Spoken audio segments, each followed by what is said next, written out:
Hey you guys, and welcome back to another DIY video with me. So today I'm going to show you how I created my Carmel Pecan cheesecake. Stay tuned. So the first thing you will need is some crust. You'll need 2 8 ounces of your Philadelphia cream cheese. You will also need your vanilla extract. Unfortunately, I didn't have pure vanilla extract, so imitation will work just fine. You'll also need pecans, eggs, white sugar, as well as your caramel sauce. So the first thing you're going to see me go ahead and do is open up both packages. I am putting them in a regular microwavable bowl. I will pop it in the microwave for about 30 seconds just to get it softened. I like to do that before I get ready to mix it. Oh, you guys, I'm showing you my soda. The Pepsi Zero Mango soda is, oh, excellent. No, they're not sponsoring the video. Just wanted to tell you how I felt about the soda. So go ahead and transfer the Philadelphia cream cheese in your mixing bowl. Once you transfer that over into your mixing bowl, go ahead and get to mixing. You can put it on low. I put in mine's on setting 2. It's either on 2 or 3, so I'm letting it mix. But while I was mixing, I am going to add in my ingredients. So I stopped to add in 1 egg, and then I'm going to stop again to add in another egg. You want to make sure it mixes all the way. Some people do it separate. This is the way I do it.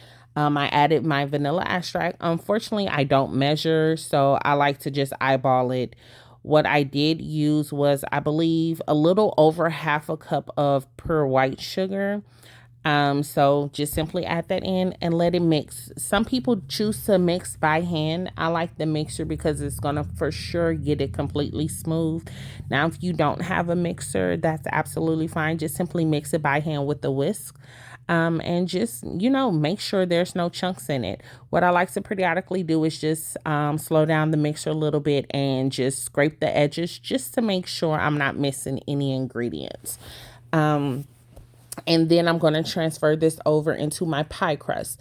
Now, unfortunately, I didn't make a homemade pie crust, but store-bought pie crust is just the same. All you will simply need is some graham crackers, some melted butter, pat it down at the bottom of your pie pan, and then that's your pie crust. But I'm kind of pressed for time, so I am going to simply go ahead and just use a store-bought pie crust, which is fine. So it's done mixing. It mixed for about probably 2 to 3 minutes at the most. The next thing you do want to do is get you some sour cream. I did probably half a cup of sour cream, and I folded it over. Now, I'm using a spoon to fold it. You're not going to see me actually mix it. It's going to look like it's being mixed, but it's not. It's just being folded over.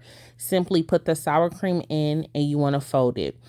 I find that doing it this way, your cheesecake will come out more thick. It'll still be creamy, but it'll come out more thick. Now, if you like loose cheesecake, mix it completely in. But I don't like loose cheesecake. I don't like for it to be jiggly or nothing like that. I like for it to be very firm, but creamy at the same time. So I'm going to put the sour cream in and I'm just going to simply fold the cheesecake over until I can't see the sour cream anymore. As you can see, I'm just taking a little bit of the cream cheese on the spoon and just simply folding it over. I'm not mixing it in. I'm just folding it. You want to keep folding it like that, and then you're going to take this and transfer it over to your pie crust. Now, if you never use sour cream in your cheesecakes, oh, you're missing out on a lot. And so please try this recipe. Use sour cream in your cheesecakes. Trust me, you'll never go back to the old way that you were doing your cheesecakes. It is amazing. Now, I've seen some people use lemon. I'm not going to use lemon. I've tried it one time. Not too much a fan of tasting it in my cheesecakes unless I'm going to make it like a lemon tart type of cheesecake. So I'm not going to use lemon. I am just going to simply take this, scoot over my mixer, and I am going to pour this in. Now, you're going to see me messed up because, of course, after you pour it in, you do want it to even out in your pie crust. Do not pick your pie crust up and shake it. You're going to see me pick it up and shake it, which is going to cause the crust to crack. I know I probably wouldn't have this issue if I would have just made homemade crust, but oh, well, you guys. So go ahead and pour it in. You do want to lightly shake it. Just don't pick it up and shake it. Lightly move it from side to side so the cheesecake can get evenly everywhere in the pie crust. You want to make sure your oven is preheated to 350 degrees because you will pop this in the oven for about 40 to 45 minutes. So as you see, I poured it already in. And you're going to see me make the ultimate mistake. I'm sorry, you guys. I was clapping because I just know I'm going to see myself make this mistake. When I was recording, what I was doing, I was like, oh, gosh, Lee, really? Did I do that? But yeah, as you can see, I made a mistake by cracking it. So just lightly move it around. If you need to take your spoon, just spoon it around also that way as well. And then after that, just simply pop it in. People say when your cheesecake has a crack in it, then that means it's overcooked. No, I love when my cheesecake has a crack in it. That means that it's going to be firm in the inside for me. That means it's completely cooked.